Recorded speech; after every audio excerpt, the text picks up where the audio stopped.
Allahi wabarakatuh.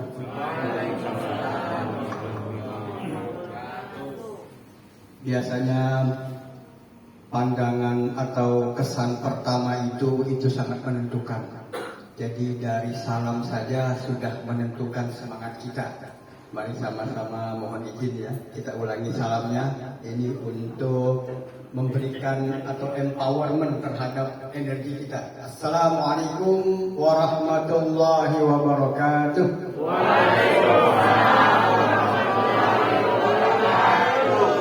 Alhamdulillah, ini udah makan siang semua ya, belum mulai puasa. Mungkin ada yang puasa besok hari Sabtu, mungkin ada yang puasa besok lusa hari Ahad. Hari Ahad, saya biasa menyebutnya hari Ahad. Mohon maaf, kenapa saya ingin berdiri? Pertama, supaya saya kelihatan. Pertama itu, kelihatan orangnya. Yang kedua, kalau sambil duduk, kemudian tidak bisa melihat audiens, saya jadi ingat ketika ceramah di radio. Ceramah di radio itu audiensnya nggak kelihatan, nggak kedengeran. Jadi paling kalau memang oleh operatornya dinyalakan, ada yang bertanya, itu baru kedengeran. Tapi kita tidak yakin ini ada yang dengar apa enggak ya. Itu kalau ceramah di radio, orang yang goib Pak. Orang yang goib. Ini alhamdulillah ini dunia nyata semua. Innal hamdalillah nahmaduhu wa nasta'inuhu wa nastaghfiruh wa na'udzu billahi min shururi anfusina wa min sayyiati a'malina. Man yahdihillahu fala mudilla lahu wa man yudlil fala hadiya lahu. Asyhadu an la ilaha illallah wahdahu la syarika lahu wa asyhadu anna Muhammadan 'abduhu wa rasuluh arsalahu bil haqqi basyiran wa nadhiran baina lis-sa'ah. Wa man yuti'illah rasulahu faqad rasyada wa man ya'sihima fala yadurru wa la yadurrullahu syai'a amma ba'du. Allahumma fassalli wa sallim wa barik ala sayyidina Muhammadin wa ala alihi wa sahbihi ajma'in. Yang saya hormati, saya muliakan, saya banggakan Bapak Kepala Kantor Otoritas Bandar Udara Wilayah 1 yang dalam hal ini diwakili oleh Bapak kita yang ganteng ini. Pada tahun 90-an ganteng, sekarang 2022 masih ganteng Pak. Pak, mohon maaf namanya Pak Yuliawan ya. Gelarnya apa, baik PhD atau apa Pak? Oh iya, panggil saja. Yang saya hormati, saya muliakan, saya banggakan bapak-bapak yang kelihatannya cerah-cerah dan ganteng-ganteng ini cuma karena pakai masker gak kelihatan gantengnya. Ibu-ibu yang cantik-cantik yang kelihatan tambah cantik karena pakai masker, yang dimuliakan Allah Subhanahu wa taala. Alhamdulillah wa syukurillah, kita ditakdirkan oleh Allah Subhanahu wa taala untuk hadir di sini dalam acara munggahan. Jadi memang takdir itu adalah hasil. Adapun qada, jadi qadar itu takdir. Kalau qada itu yang masih berjalan. Terus di lauh mahfuz sana ditulis sampai yaumul qiyamah. Makanya di langit sana ada perang doa. Ada orang menginginkan doa, misalnya jalanan lancar, itu biasanya sopir, driver. Tapi kalau ada orang berdoa jalanan macet, biasanya pedagang asongan. Biasanya seperti itu. Makanya kalau kita ingin merubah takdir kita, maka kata Rasulullah sallallahu alaihi wasallam, la yaruddud du'a, la yaruddul qada'a illa du'a. Tidak ada yang dapat merubah qadanya Allah, ketetapannya Allah, kecuali doa. Makanya di bulan yang penuh dengan kemuliaan nanti, insyaallah doa-doa kita akan dikabulkan Allah Subhanahu wa taala. Amin amin ya rabbal alamin. A'udzubillahi minasyaitonir rajim. Bismillahirrahmanirrahim. Seperti biasa saya akan membacakan surat Al-Baqarah ayat 183 yang kutiba alaikum siyam. Tentu saya yakin sudah hafal semuanya. Bismillahirrahmanirrahim. Ya ayyuhalladzina amanu kutiba 'alaikumus syiyam kama kutiba 'alal ladzina min qablikum la'allakum tattaqun. Wahai orang-orang yang beriman, telah ditetapkan, kutiba, telah ditulis, telah ditetapkan 'alaikumus syiyam, atas kalian puasa, kama kutiba 'alal ladzina min qablikum, sebagaimana yang telah ditetapkan terhadap orang-orang yang beriman sebelum kalian. Jadi ini yang dipanggil adalah orang-orang yang beriman. La'allakum tattaqun, supaya kalian nanti setelah selesai menjalani diklat puasa, diklat Ramadan, pendidikan Ramadan, diwisuda menjadi orang yang bertakwa. Amin. Jadi yang dipanggil adalah aman, alladzina amanu, orang-orang yang beriman. Kalaulah tidak ada nikmat iman, maka orang berpuasa itu tidak akan betah. Kalau nggak ada nikmat iman, makanya wajar kalau orang beriman itu ada yang puasanya hari Sabtu, ada yang puasanya hari Minggu, ada yang puasanya bahkan kalau tarekat yang di Sumatera Barat itu hari Jumat, Pak, Jumat Nasabandiyah, betul. Dan juga tarekat An-Nasiriyah di Sulawesi. Mengapa demikian? Karena penggunaan metodologi untuk memulai awal satu Ramadan berbeda-beda. Jadi kalau orang beriman, ada yang nanti puasanya hari Jumat, karena kita ini perbedaan nggak bisa disangkal, nggak bisa disangkal. Di sini memang banyak terjadi perbedaan. Ada yang puasa hari Sabtu, ada yang puasa hari Ahad. Tapi kalau yang Islam KTP, buat yang Islam KTP bagaimana? Langsung lebaran. Jadi nggak perlu pada puasa Islam KTP. Saya ingin menjelaskan sedikit mengapa kok bisa terjadi perbedaan awal mula puasa. Tadi saya sudah dijelaskan, diperkenalkan nama saya sudah. Saya dari mana? Sudah. Saya kebetulan dari Kementerian Agama. Ya mohon maaf, hari Jumat ini kebetulan saya tidak ada jadwal khotib. Makanya saya tadi hadir ke sini, datang sini jam 11.48, Pak. 11.48 saya udah ada di sini. Cuma karena mau sholat Jumat, saya pergi sholat Jumat dulu. Bapak-bapak, ibu-ibu yang dimuliakan Allah.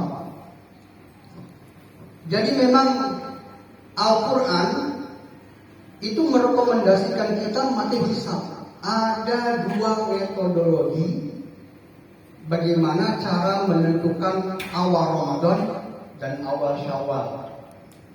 Al-Quran itu merekomendasikan kita pakai hisab. Wasyamsu wal qamaru bihusban. Jadi hitung-hitungan matahari dan bulan itu untuk menentukan hitungan waktu, hitungan tanggal, bahkan hitungan sholat. Apa iya kita mau sholat maghrib kita rukyah dulu, teropong dulu ya? Kan nggak mungkin. Atau mungkin mau puasa Arafah, mau Idul Adha, teropong dulu. Atau mau sholat gerhana. Mau sholat gerhana bagaimana menentukannya? Kita rukyah dulu, hilal, teropong dulu. Itu nggak mungkin. Dan itu semua menggunakan hisab. Jadi metodologi hisab ini digunakan untuk menentukan ibadah kita. Bagaimana, kapan waktunya misalnya Muharram, 10 Muharram, kapan waktunya puasa Arafah dan sebagainya. Bapak-bapak ibu yang dimuliakan Allah. Ini ada dua hadis Rasulullah sallallahu alaihi wasallam. Kata Rasulullah sallallahu alaihi wasallam dalam salah satu hadisnya, riwayat Imam Muslim. Sumu li ru'yatihi wa aftiru li ru'yatihi. Berpuasalah karena melihat hilal dan berbukalah atau langsung Syawal karena melihat hilal. Fa in gumma alaikum, kalau terhalang oleh kalian, kata Rasul sallallahu alaihi wasallam, faqduru lahu, maka diestimasikanlah, maka dikira-kirakanlah. Nah ini yang menjadi dasar hisab. Sehingga estimasi waktu itu ada dalilnya, itu ada hadisnya, dan biasanya ketepatan estimasi hisab itu tinggi, Pak. Presisinya sangat tinggi. Makanya dipakai oleh orang-orang modern. Lalu ada satu kelompok lagi yang bilang, kan ada hadis Rasul, sumu li ru'yatil hilal aftiru li ru'yatihi. Puasalah karena melihat hilal dan berhentilah puasa Ramadan karena juga melihat hilal. Fa in gumma alaikum, kalau terhalang oleh kalian karena awan dan sebagainya, maka fa'atmilul iddah atau salasina yauman, maka sempurnakanlah hitungannya atau 30 hari. Nah, maka ada perbedaan-perbedaan metodologi bagaimana menentukan awal Ramadan dan nanti menentukan Syawal. Makanya kita nggak usah saling menuding, misalnya, oh saya orang pemerintah, saya puasa ikut pemerintah, sampean orang swasta puasa ikut swasta. Itu nggak ada. Jadi yang ada adalah antum pakai metodologi hisab sehingga kemungkinan besar puasa lebih awal. Kami pakai metodologi ru'yah sehingga kemungkinan besar puasa sehari setelahnya. Dan ada stigma yang sebenarnya ini kurang tepat. Kalau orang yang puasanya duluan, oh pasti Muhammadiyah ya. Kalau orang puasanya belakangan, kalau nggak pemerintah, kalau nggak NU. Kalau ada yang puasa 2 hari sebelumnya, ini pasti tarekat Naksabandiyah. Padahal orang NU sendiri, Pak, orang NU sendiri, kalau mereka berlatar belakang pendidikan pesantren yang mempelajari ilmu falak, ilmu astronomi, biasanya pakai hisab, dan awal Ramadan serta awal Syawal itu pasti berbarengan dengan orang Muhammadiyah. Padahal NU. Jadi nggak juga orang Muhammadiyah yang puasanya awal. Ada orang NU, ada orang yang lain, atau ada orang yang simpatisan kebetulan gurunya itu menggunakan metode hisab. Karena begini Pak, begini Bu. Setahu saya pribadi tidak mempelajari ilmu astronomi ya.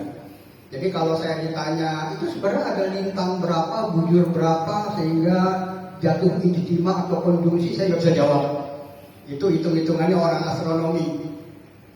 Jadi kalau hisab, dia memperbolehkan ketinggian hilal. Kan hilal itu kan kalau di Al-Quran wal qamar wasyamsu wal qamar bi husban, ada hitungannya, ada namanya ijtima, pertemuannya, konjungsinya. Ketika yang satu hilang, satu langsung muncul.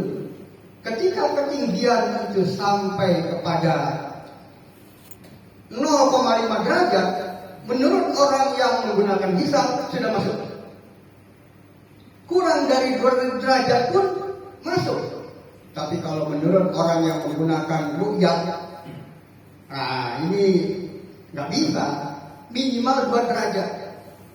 Bahkan ada yang lebih ekstrim lagi, mensyaratkan 3 derajat. Ini perbedaan-perbedaan ini sebenarnya buat kita barokah.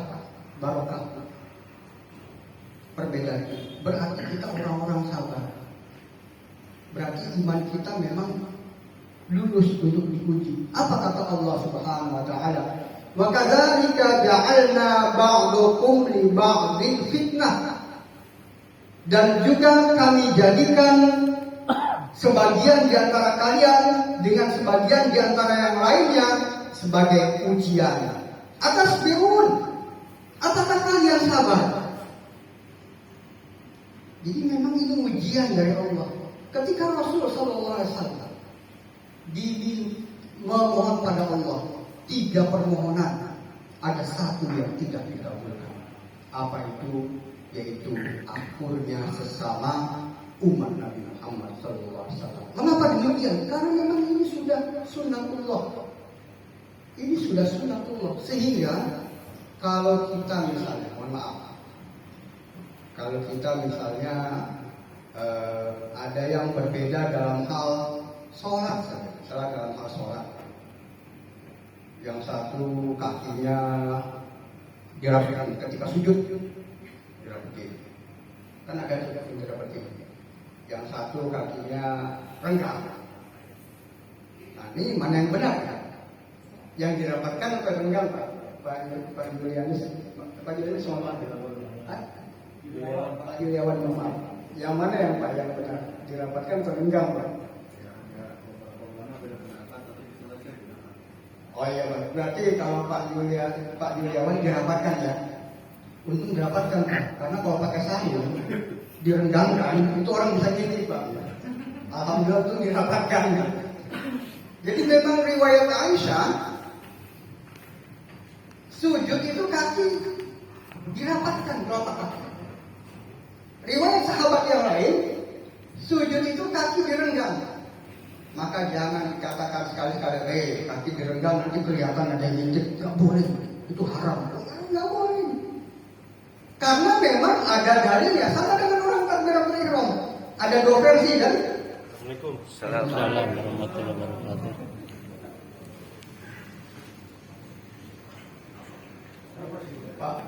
Pak Usman ya, Bapak Ketua Kantor. Baik, selamat datang, Pak.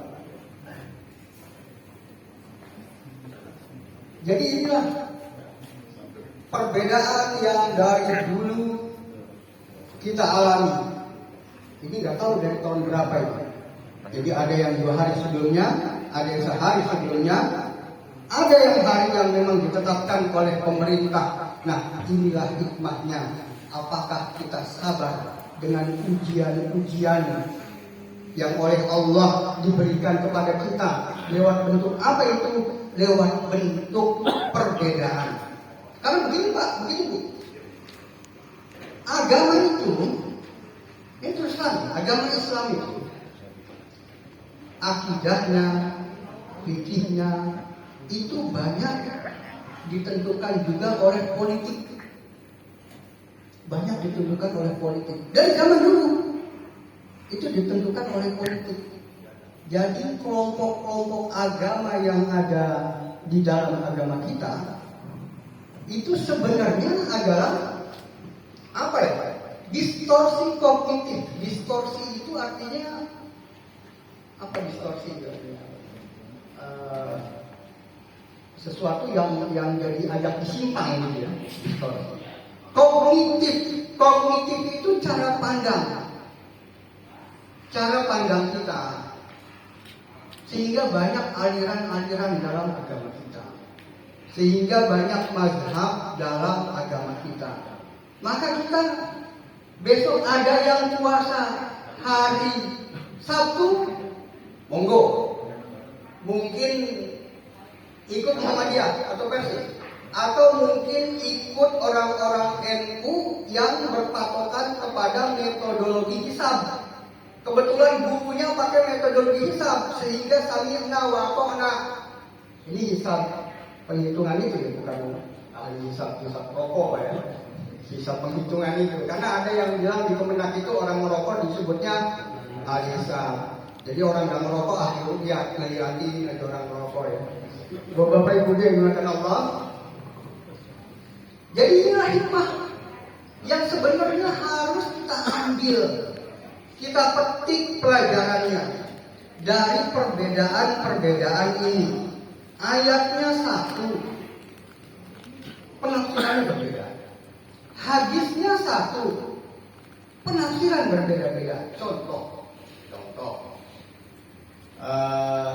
ada ayat yang tentang yang membatalkan wudu.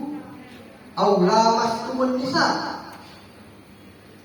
karena lamastumun nisa, lamastum.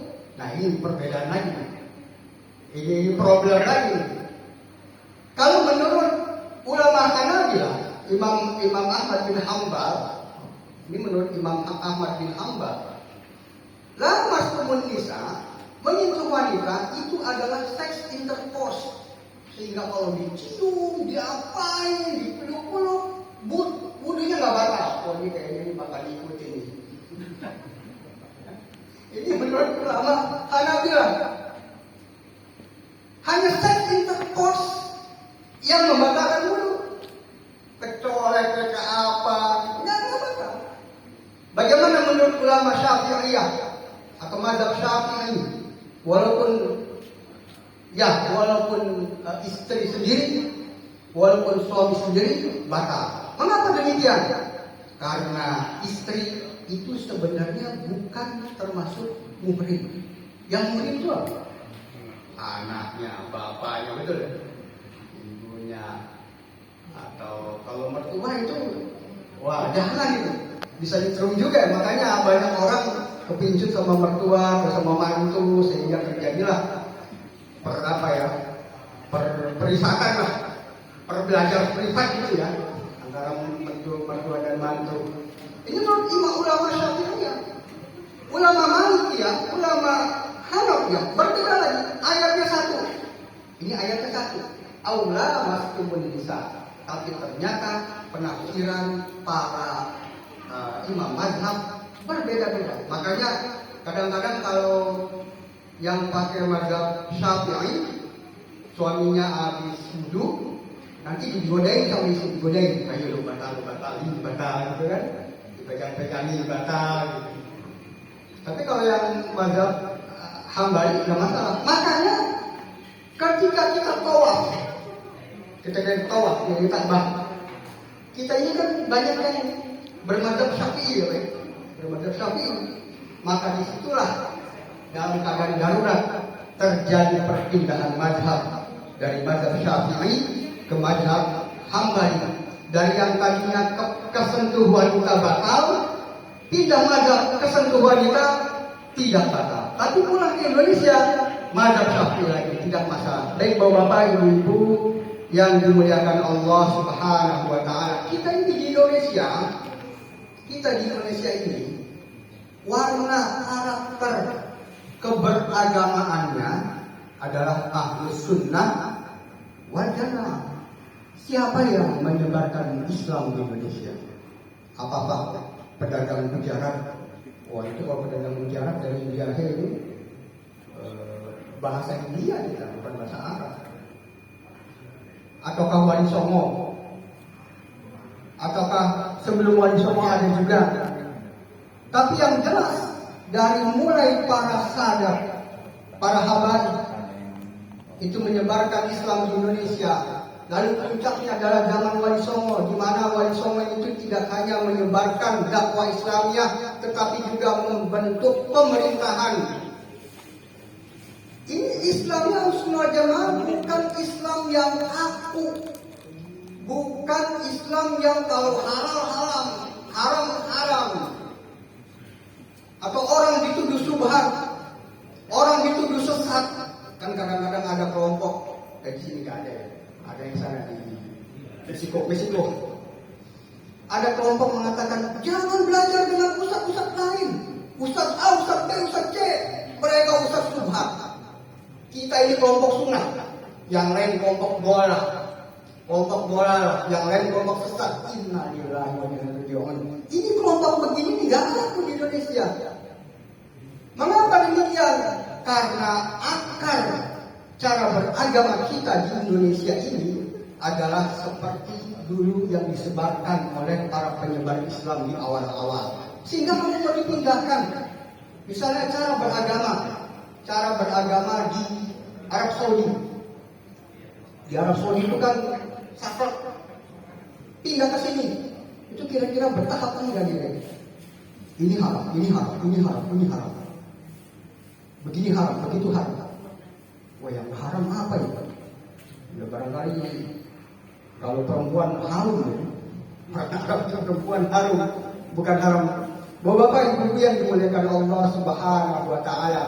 Jadi ini yang harus kita pegang teguh, bahwasanya kata Allah Ta'ala, a'udzubillahi minasyaitonir rajim, bismillahirrahmanirrahim, wa'tasimu bihablillahi jami'an wa la tafarraqu.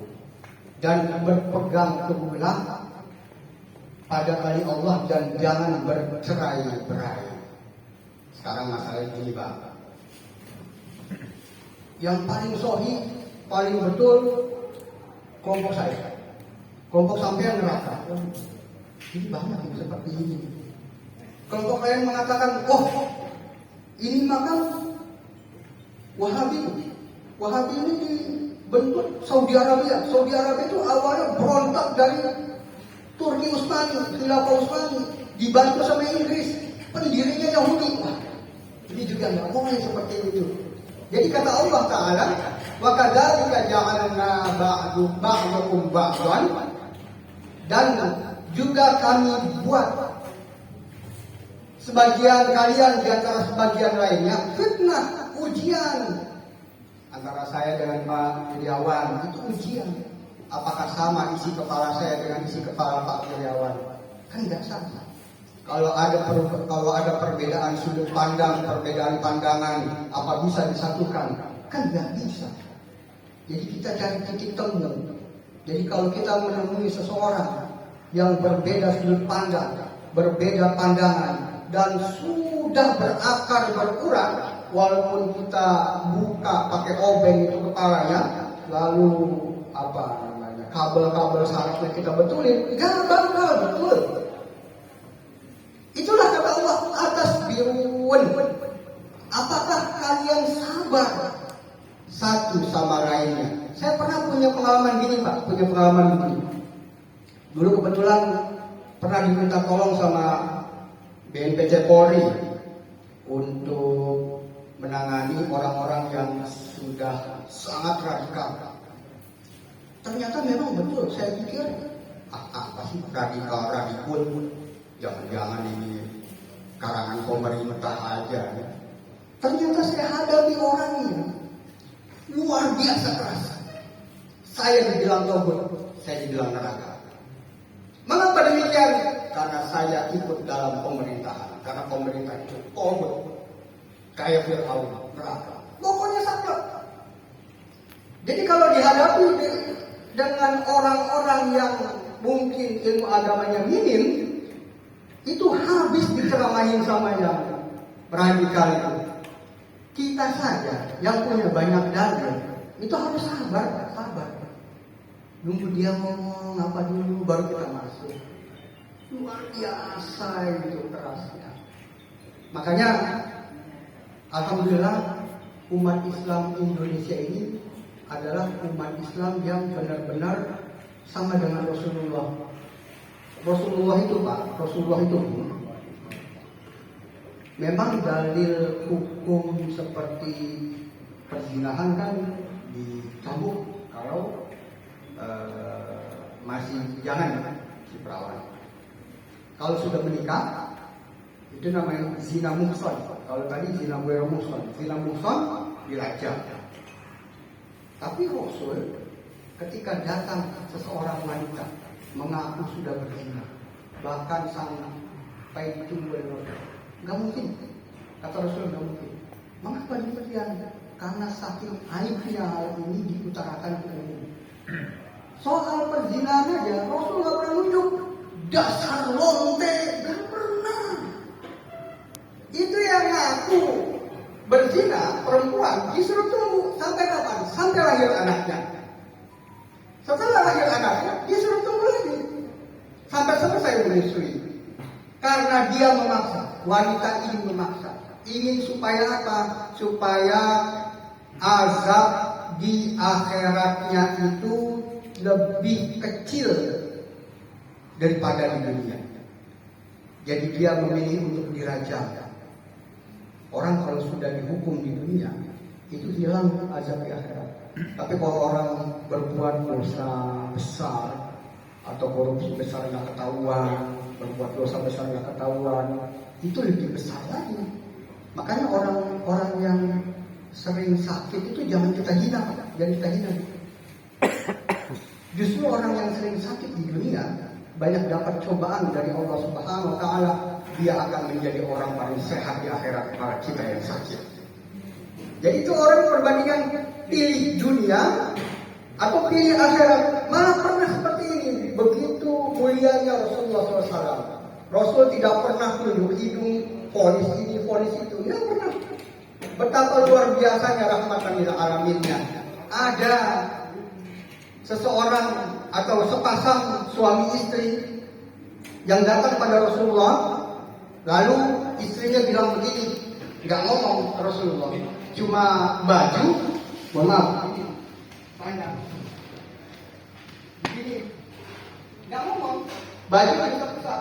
Rasul paham. Oh, kenapa ya? Ya bagaimana hukumnya? Kita lagi puasa, tahu-tahu eng, tahu ya, Bu ya, eng ya? Nggak tahu ya? Ibadah di tempat tidur, tahu? Kok tahu? Tahu-tahu eng. Lalu oleh Rasulullah SAW disuruh untuk puasa 2 bulan berturut-turut. Apa kata pasangan ini? Ya Rasulullah, saya dan istri saya paling tidak kuat puasa. Kalau begitu, beri makan fakir miskin 60 fakir miskin. Wahai Rasulullah, sesungguhnya kami ini orang paling miskin di desa ini. Lalu apa yang dilakukan Rasul? Masuk ke dalam, mengambil korma 1 bakul. Ambil ini korma 1 bakul, bawa pulang. Jadi kena disuruh bayar fidyah nggak jadi, ganti puasa juga nggak jadi, malah oleh Rasulullah dikasih korma. Luar biasanya ini, orang sudah melanggar agama masih dikasih korma oleh Rasulullah SAW. Jadi ini harus kita kedepankan. Makanya ada hadis doa. Naumus shaimi ibadah. Tidurnya orang puasa itu ibadah. Ini hadis doa. Tapi kita bisa gunakan untuk fadhailul amal.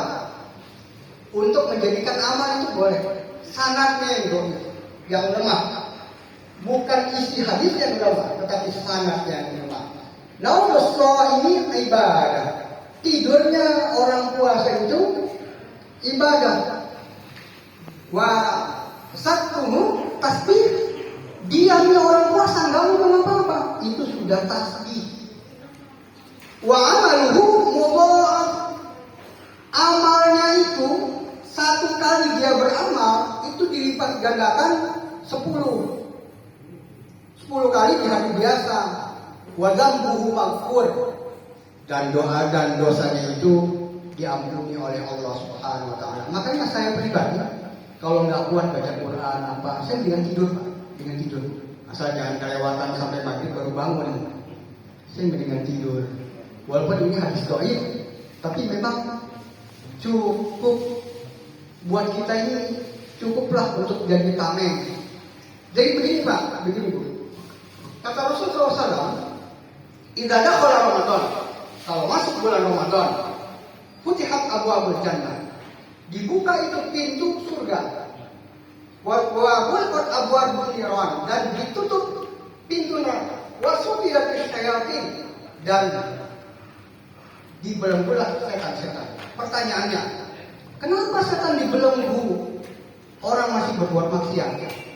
Kira-kira apa jawabannya Pak Wirawan?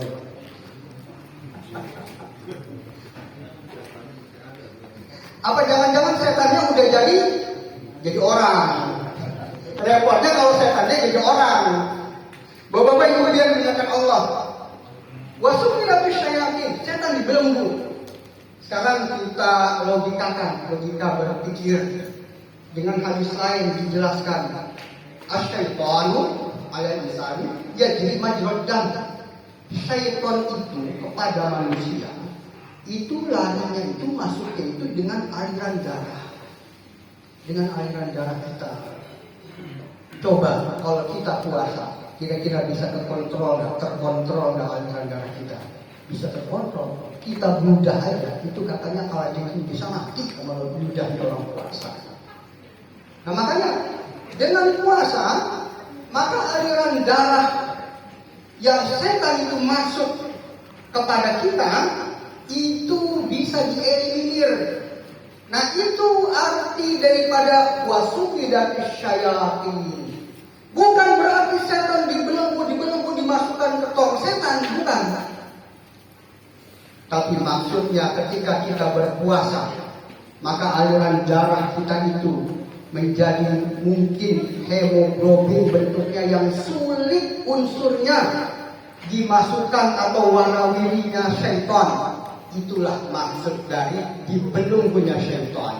Bapak-bapak, ibu-ibu yang dimuliakan Allah Subhanahu wa taala, mudah-mudahan nanti kita puasa diberikan kekuatan oleh Allah Subhanahu wa taala. Amin. Dan bagi yang berpuasa hari besok Sabtu dipersilakan. Yang penting bapak ibu-ibu, ini pesan saya, ibadah itu kalau nggak pakai ilmu tertolak. Ingat-ingat, ibadah itu kalau nggak pakai ilmu tertolak. Kalau puasanya hari Sabtu, mesti tahu ilmunya.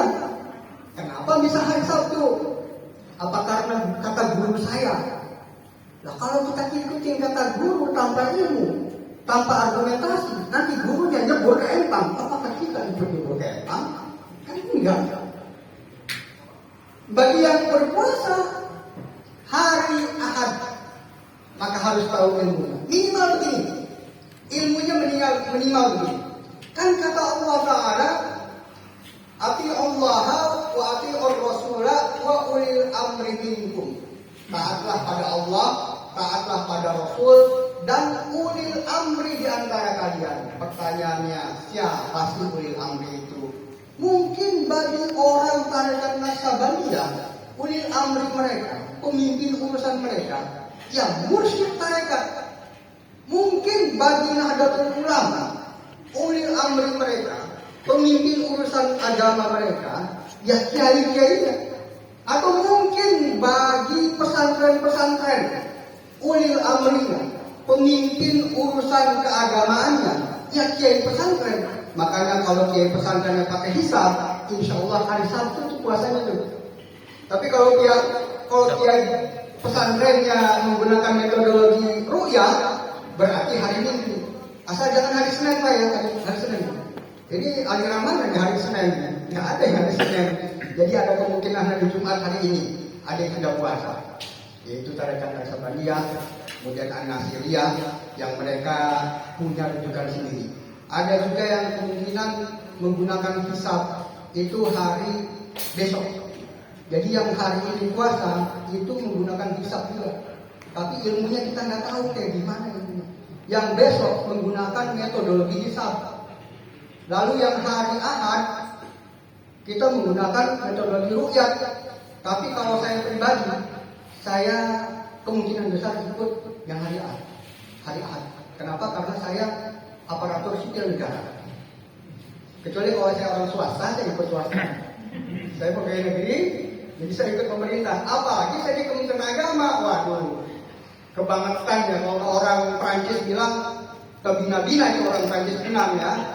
Orang Prancis bilang, baik bapak-bapak ibu yang dirahmati Allah, mudah-mudahan memberikan manfaat dan barokah yang seluas-luasnya dan sebesar-besarnya buat kita semua.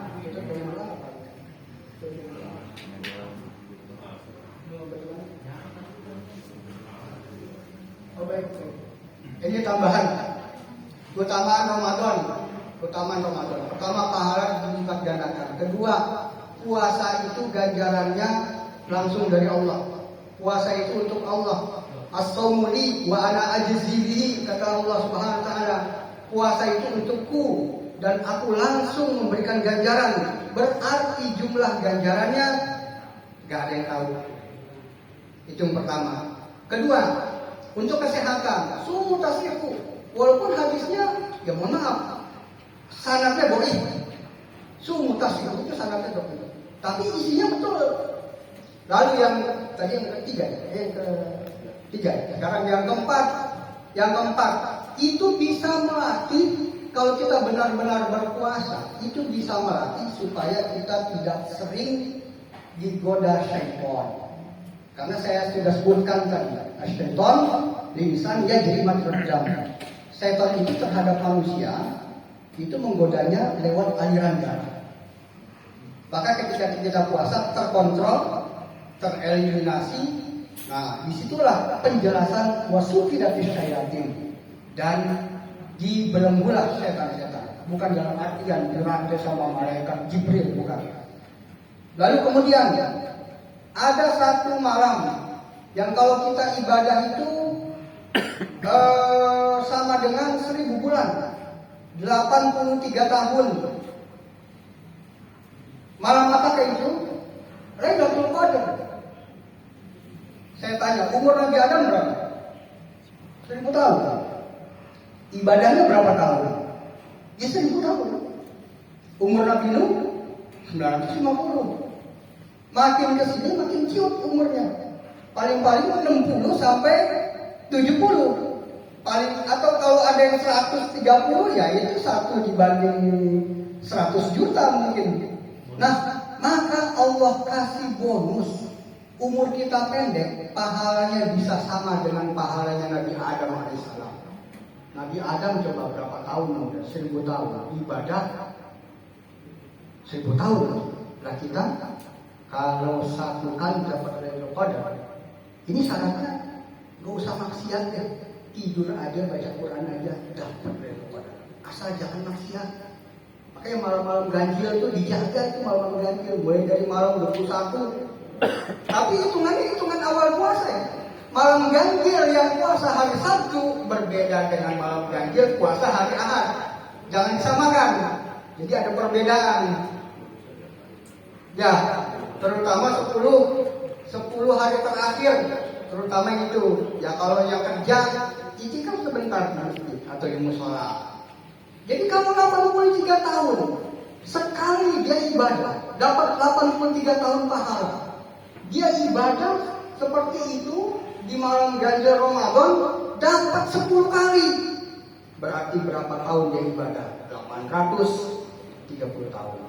Kalau dapat 20 kali 1600 berapa Pak? 1660 ya? 1660 tahun.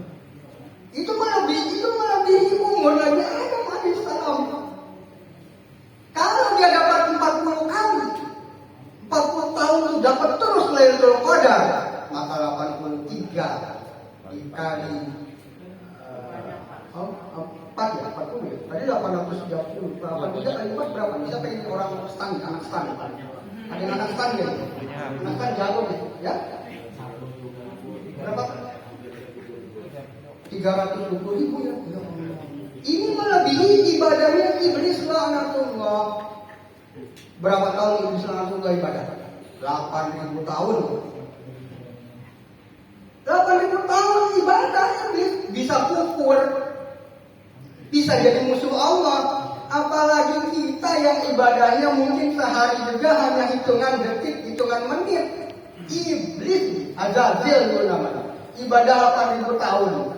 Gara-gara apa? Gak mau ikutin perintah Allah, sujud kepada Adam. Ini perintah Allah.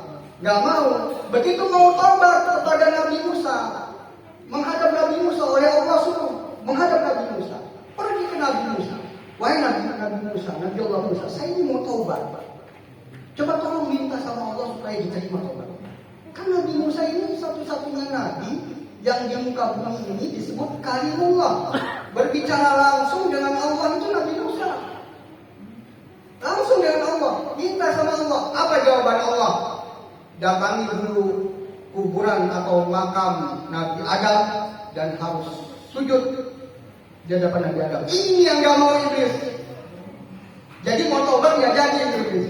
Nah itu, jadi malam Lailatul Qadar tuh dicari, kita harus cari malam 21. Karena ulama yang paling mungkin malam Lailatul Qadar itu ulama bersepakat malam 27. Tapi carilah siapa tahu dia 21, 22, 23, 25, 27, 29. Karena apa? Pahalanya cuma 1 malam. Jadi cinta 1 malam. Cinta 1 malam pahalanya 80 tahun. Jadi kalau pengen cinta 1 malam, gak usah sama pasangan. Lailatul Qadar, coba ya. Cinta 1 malamnya Lailatul Qadar. Nah ini keutamaan berpuasa. Lalu kemudian sholat atau ibadah wajib. Ketika Ramadan, ibadah sunnah pahalanya sama dengan wajib. Kita ibadah sholat duha, oh itu sama dengan pahala sholat wajib. Bagaimana pahala sholat wajib? Kalau ingin memahami pahala sholat wajib, kita feedback kepada Isra dan Mi'raj Nabi Muhammad SAW. Ketika Rasulullah menerima perintah sholat 50 waktu, lalu turun ke langit ke-6. Ada Nabi Musa alaihissalam di langit ke-6. Adapun Nabi Ibrahim alaihissalam ada di langit ke-7. Turun lagi ke langit ke-6 dan curhat, konsultasi. Wahai Musa, wahai kalimullah, saya diperintahkan untuk memberitahu umat saya sholat sehari semalam 50 waktu sholat wajib. Jangan wahai Muhammad, umatku tidak ada yang kuat. Jadi umat Nabi Musa dulu sholat 50 waktu 2 rakaat. Jadi 2 rakaat. Ini menurut hadis Rasulullah. Lalu naik lagi ke atas. Dikasih dispensasi oleh Allah Subhanahu wa taala. Aku fardukan kepada umat engkau sholat 5 waktu sehari semalam. Tetapi satu waktu sholatnya sama dengan 10 kali mengerjakan sholat wajib. Contoh begini Pak, kita sholat subuh, satu kewajiban, pahalanya sesungguhnya itu 10 kali Pak.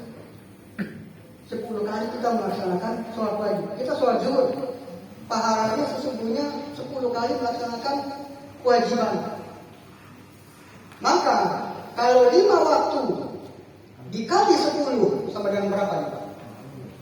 50. Apakah sama dengan kewajiban umat Nabi Musa? Sama. Itu namanya ibadah cerdas. Jadi 5 waktu ini kita kerjakan sama dengan 10 waktu. Tapi ingat, meninggalkan satu kali sholat, ini serem. Kata Rasulullah SAW, meninggalkan satu waktu sholat, satu waktu, maka akan menginap di neraka, di hotel neraka selama 8.000 tahun. 8.000 tahun. Makanya kalau yang kemarin-kemarin pas sholat hujur, dikodok nggak apa-apa. Dikodok Pak, boleh kodok. Jadi bukan hanya puasa aja yang boleh kodok, sholat juga boleh kodok. Daripada kita nginep di hotel Prodeo, ya, jahanam 8.000 tahun. Waduh, 1 tahun di akhirat, berapa tahun di dunia Pak? Berapa tahun di dunia Bu? 1000 tahun. Berarti kalau 8.000 tahun dia di neraka sama dengan berapa tahun di dunia? 8 juta tahun. Aduh, serem. Nah makanya sebenarnya gampang ya. Ibadah kita nggak kuat banyak-banyak, satu aja, jangan maksiat. Kita di bulan Ramadan satu aja kuncinya, jangan maksiat. Ya maksiat banyak ya. Bisa jadi misalnya, ya kan kadang-kadang kita buka HP itu, walaupun bukanya situs Islam, entar kadang-kadang keluar iklan. Iya, wanita sedang menggunakan kacamata pengaman. Ya. Waduh, mungkin itu dilema ya. Dilanjutin apa enggak ya, buka ya. Enggak dilanjutin ya mubahadir kali. Kalau dilanjutin gimana gitu, jadi ngilu-ngilu gitu ya. Jadi gitu. Dan jangan banyak misalnya. Nah ini makanya kita latih. Ini jadi panjang lagi nih Pak. Gak apa-apa ya? Gak apa-apa ya? Saya pribadi sebenarnya haus nih Pak. Kita ngilu dulu deh. Belum ada pertanyaan.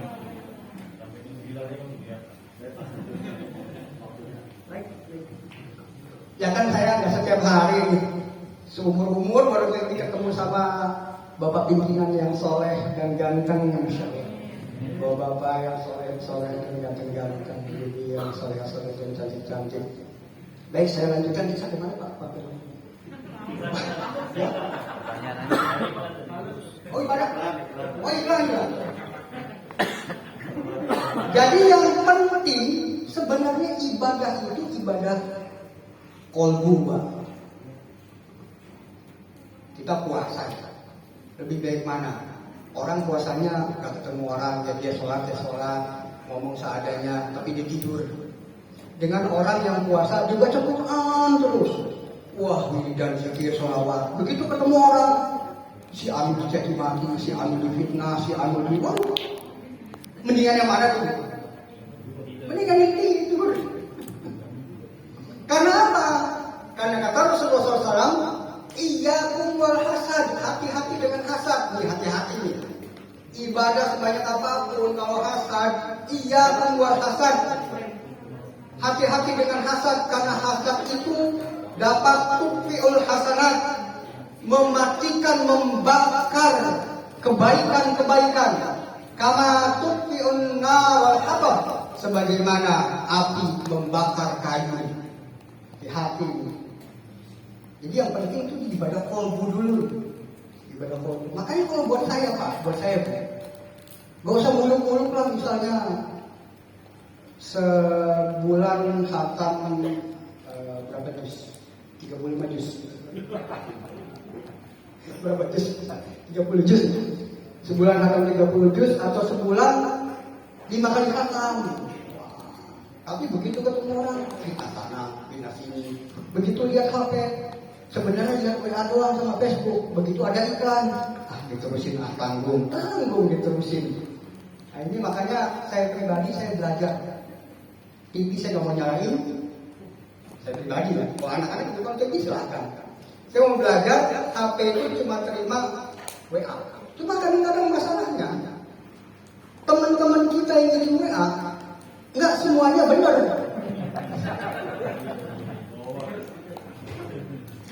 Jadi bagaimana dong, ini serba salah? Maka berlatihlah, sama-sama kita berlatih untuk ibadah kolbu dulu nih. Paling penting ini ibadah kolbu. Malam Lailatul Qadar nggak ngapa-ngapain aja, dia cukup sholat tarawih, sholat witir, lalu kemudian tidur, tapi dia tidak berbuat maksiat, dapat Lailatul Qadar. Walaupun tidur, apalagi kalau dia itikaf, apalagi dia mulai, apalagi sholat doa sampai nangis-nangis, itu luar biasa. Tapi kita ambil yang paling ininya aja, yang paling minimnya, minimalis. Kita ambil minimalisnya dulu. Yang kita latih apa? Ini, kolbu. Yang kita latih dulu kolbu. Sebab syaitan selain jalan ke aliran darah, dia itu menyelimuti kolbu, Pak. Kolbu itu diselimuti. Tapi yang paling dasar nggak bisa masuk. Kolbu itu dasar kedua. Pertama sodar. Sodar ini diselimuti sama syaitan. Jadi ruh itu kan ada 4 lapis. Ada yang bilang 5 lapis. Yang pertama itu sodar. Jadi gini, ruh itu inti dasar di mana, Pak? Kolbu, hati.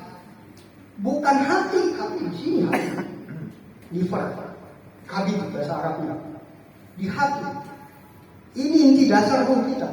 Lalu ini kata Ibnu Khaldun, ilmuwan Muslim abad pertengahan, di buku Muqaddimah saya baca. Lalu dari situ nyambung ke sini saraf. Dari saraf ini memberikan perintah kepada seluruh anggota badan. Maka kalau ditanya, menurut Ruhi itu, bentuk ruh manusia sama dengan tubuh manusia karena sudah menyebar ke semua. Bentuk ruhnya kucing sama dengan kucing. Bentuk ruhnya buaya ya sama dengan buaya, tapi dasarnya ada di sini.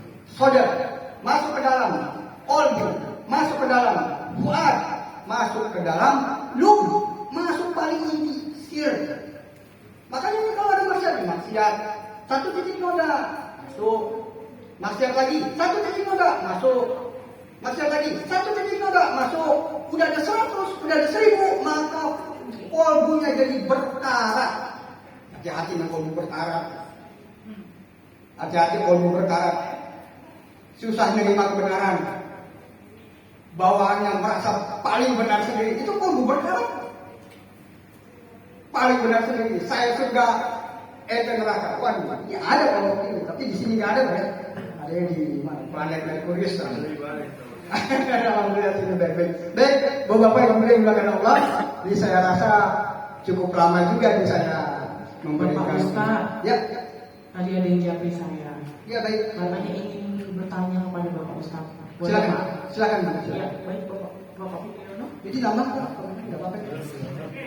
Pak Masud.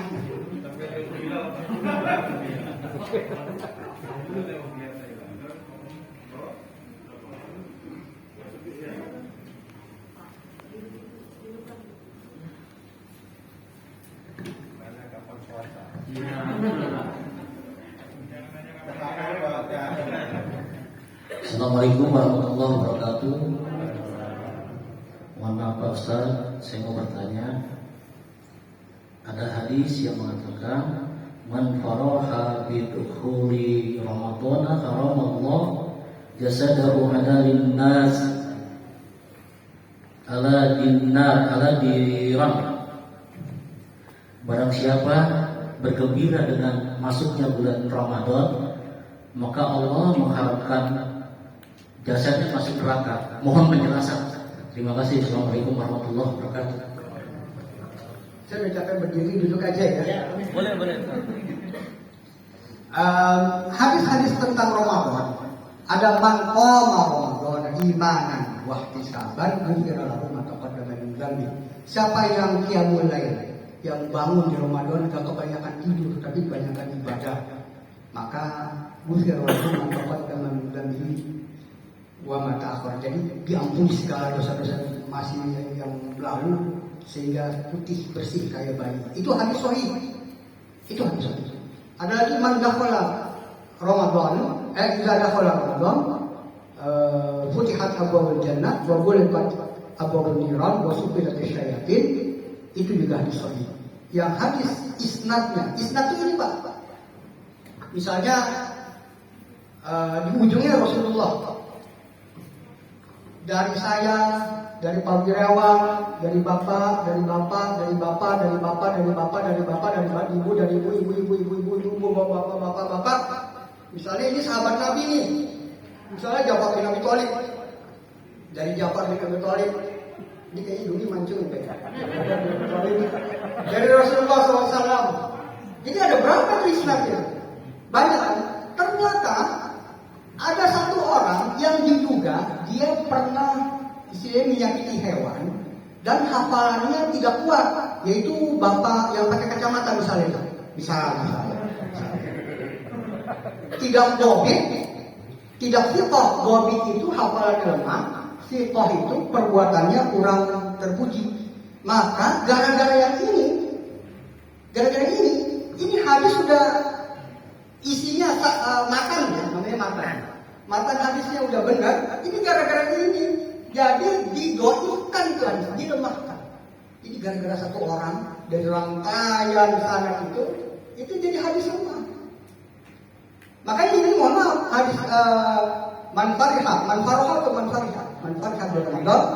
Ya, yang hadis itu ada salah satu isnadnya sanadnya lemah.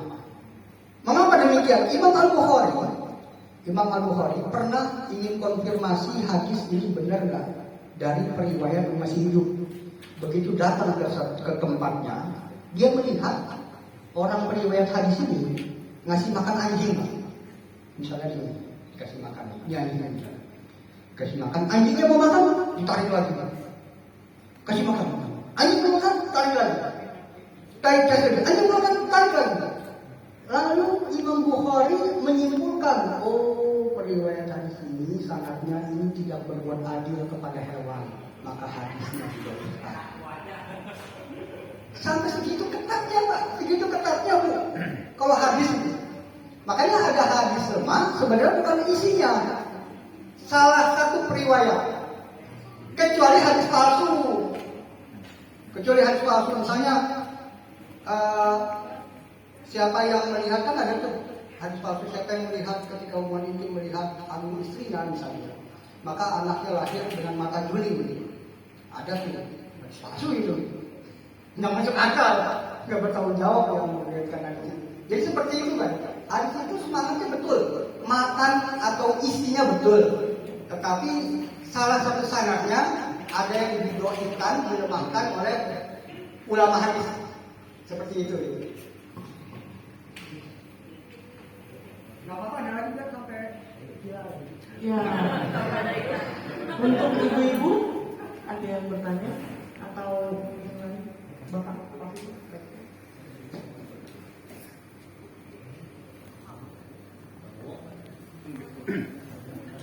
Assalamualaikum warahmatullahi wabarakatuh. Izin Pak Ustaz mau menanyakan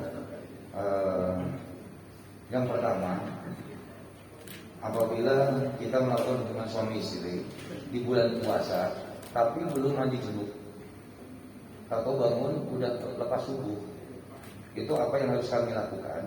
Kita lakukan untuk itu. Satu. Yang kedua, apa hukumnya apabila air mani itu keluar ketika kita proses puasa, misalnya di siang hari, hukumnya seperti apa? Dan yang ketiga, Pak Ustaz, ini mewakili untuk ibu-ibu, untuk perempuan yang sudah balik. Nah, apabila seorang wanita itu pada jam 5 sore haidnya keluar, apakah hari itu dia dianggap puasa atau puasanya itu batal, sehingga dia menggantikan atau dianggap sah puasanya? Mungkin itu aja Ustaz untuk mengulang kembali, teman-teman kan sebentar lagi kan kita mau puasa gitu.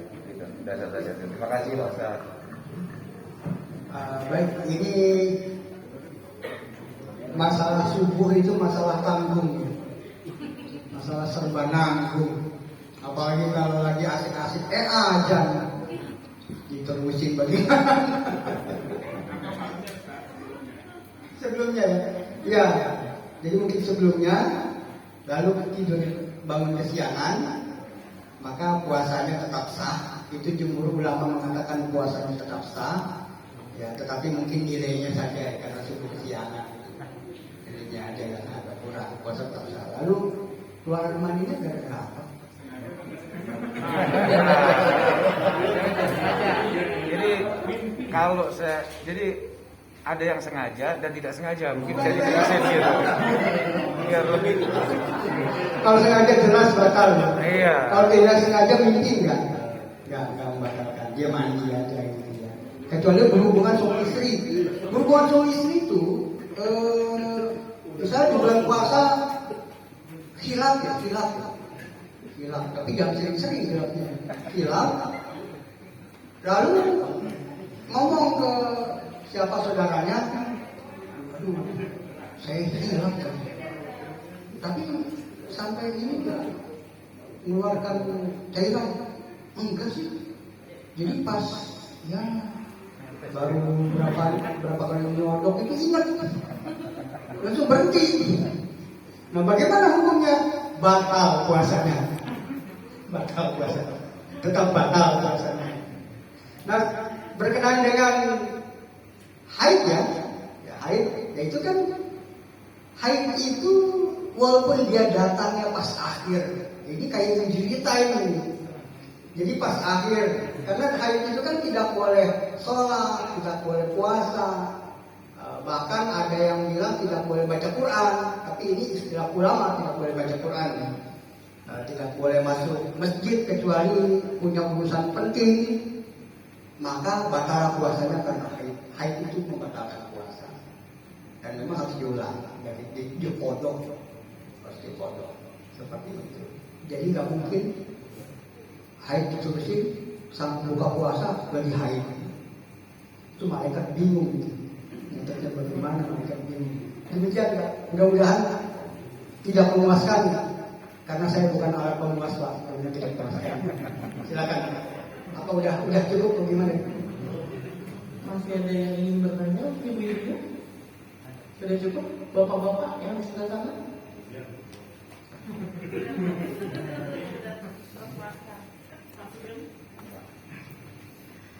Baik, terima kasih kepada Bapak Ustaz atas tausiahnya, semoga nyampe di kami semua dan sangat bermanfaat bagi kita semua.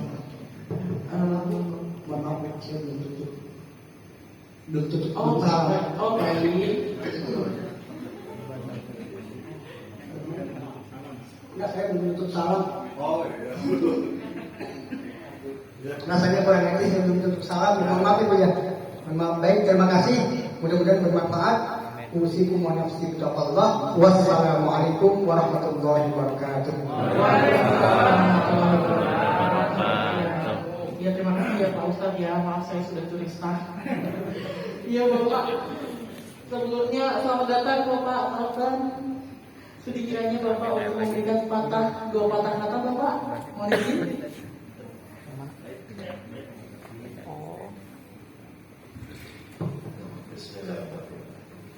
Assalamualaikum warahmatullahi wabarakatuh.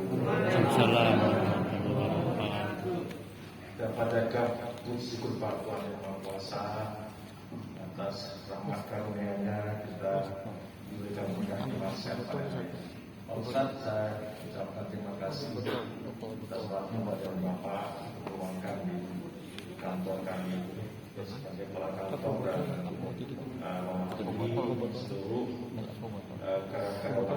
Sekali lagi kami ucapkan terima kasih. Pak Idaman, Pak Dewo, kemudian dan seluruh karyawan-karyawan yang saya banggakan. Tentunya pada hari ini kita melaksanakan kegiatan ini sebagai pertama adalah silaturahmi kita, itu yang paling penting. Yang kedua, kita lihat bahwa dalam waktu tiba saatnya kita harus melakukan introspeksi diri.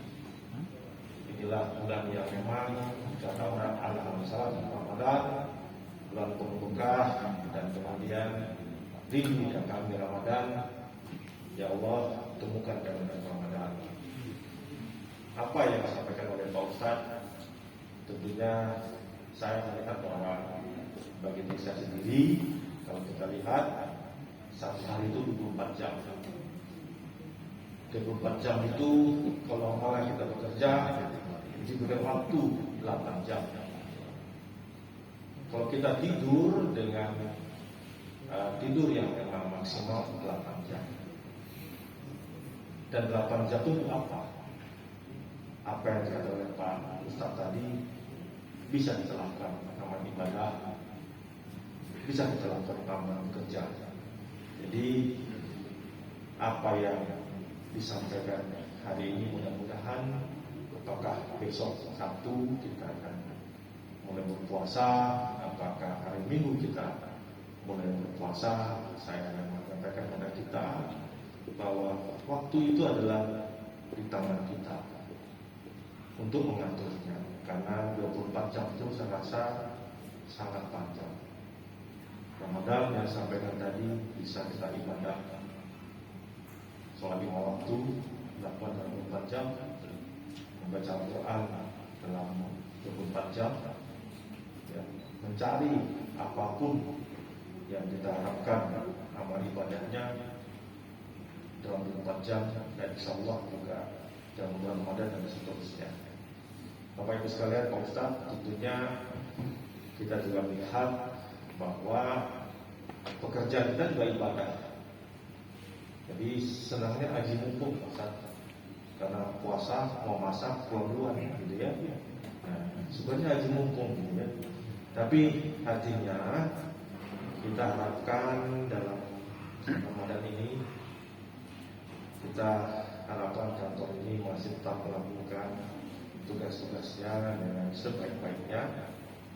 Saya mengharapkan juga kita semua di sini dengan apa yang disampaikan tadi, yang menarik ya.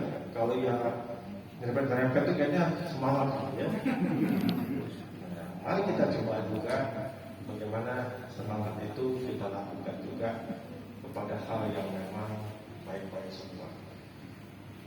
Terakhir tentunya saya minta kepada seluruh karyawati tentunya yang mungkin tidak bisa hadir juga, bahwa harapan kita silaturahmi, toleransi kita beragama dalam Ramadan ini kita tingkat lebih baik. Saya minta juga tolong kepada tim kerohanian dalam rangka seterusnya kita menjaga silaturahmi. Insya Allah tiap minggu ini kita lakukan yang namanya kerohanian. Harapan saya yang hari ini hadirnya mungkin sekitar 65 orang gitu ya. Insya Allah ini saf-saf terus bertambah ya. Dan melihat bahwa itu untuk satu hari saja, tapi seterusnya. Yang kedua, apapun yang kita lihat tadi ya, bagaimana kita bisa berbagi, apakah kita berbagi dalam ibadah ya, insya Allah mungkin bisa ada kita kumpul, ya kita lakukan karena 24 jam itu kalau untuk tidur 8 jam kayaknya itu hanya untuk bayi lahir ya. Tapi kalau kita tuh cukup tidur, cukup menyenangkan ya. Nah, jadi biar nikmat semuanya dalam kita melakukan ibadah usaha berarti Ramadan. Saya pribadi yang bersama keluarga juga mohon maaf apabila baik selama melakukan kegiatan ya, baik sejak pandemi sekarang dan sebagainya, dan menjabat dijaring oleh Allah SWT untuk menjadikan kepala kantor ini ada hal-hal yang mungkin lisan, tulisan, perkataan, gerak tubuh yang mungkin tidak mungkin membuat ada yang tersinggung, yang kurang nyaman. Saya pribadi, tapi saya mohon maaf sedalam-dalamnya dan mohon maaf dibukakan itu maaf kepada saya. Itu juga saya juga paham bahwa kita manusia itu diminta oleh setan, bahwa manusia adalah lemah dan selalu berbuat salah. Jadi saya juga lagi mohon maaf atas salah satunya. Mudah-mudahan dengan perbuatan ini ya, itu juga saya mungkin juga melihat kebenaran dan juga bantu maaf. Mudah-mudahan kita bisa ibadah seterusnya. Mari kita masuk Ramadan untuk mendapat kemenangan hari kemenangan. Amin, amin, amin. Itu saja dari saya. Selamat menikmati puasa. Salam untuk keluarga dan tetap kita silaturahmi, jaga kesehatan. Tadi jaga mulut dan sebagainya demi kita mendapatkan suatu ibadah dalam bulan yang semuanya suci. Namun ada bulan yang memang baik untuk kita mengintrospeksi diri untuk mendapatkan hari yang fitri nantinya. Amin, amin. Sekali lagi mohon maaf dari saya. Wabillahi taufiq wal hidayah. Assalamualaikum warahmatullahi wabarakatuh. Waalaikumsalam. Burung cendrawasih dari Irian. Cakep. Sekian dan terima kasih.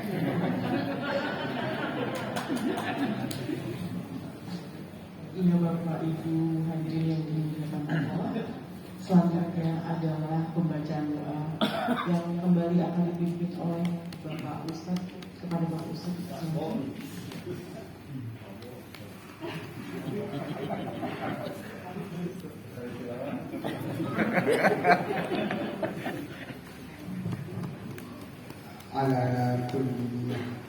على هذه النية وكل صالحة الفاتحة.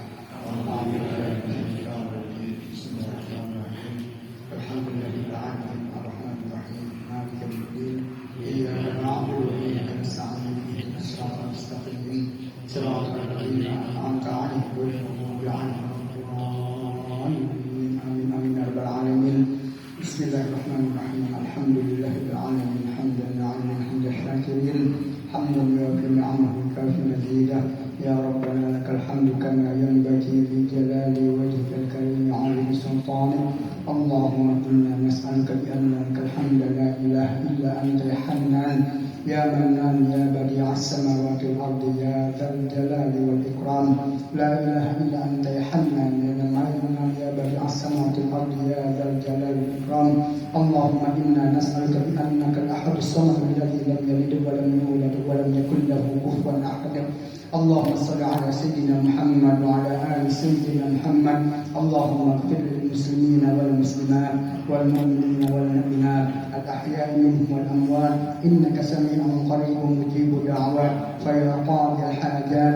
ربنا اغفر لنا ولوالدينا وارحمهم كما ربونا صغارا وارحمهم كما ربونا صغارا وارحمهم كما ربونا صغارا ربنا هب لنا من أزواجنا وذرياتنا قرة أعين واجعلنا للمتقين إماما واجعلنا للمتقين إماما واجعلنا للمتقين إماما اللهم اغفر موتانا اللهم اغفر موتانا اللهم اغفر موتانا اللهم اشف مرضانا اللهم اشف مرضانا اللهم اشف مرضانا اللهم اجعل تجمعنا هذا تجمعا مرحوما واجعل تفرقنا من بعده تفرقا مرحوما واجعل تفرقنا من بعده تفرقا مرحوما تفرقا مغفورا اللهم إنا نسألك سلامة في الدين والدنيا والآخرة وعافية في الجسد وصحة في البدن وزيادة في العلم وبركة في الرزق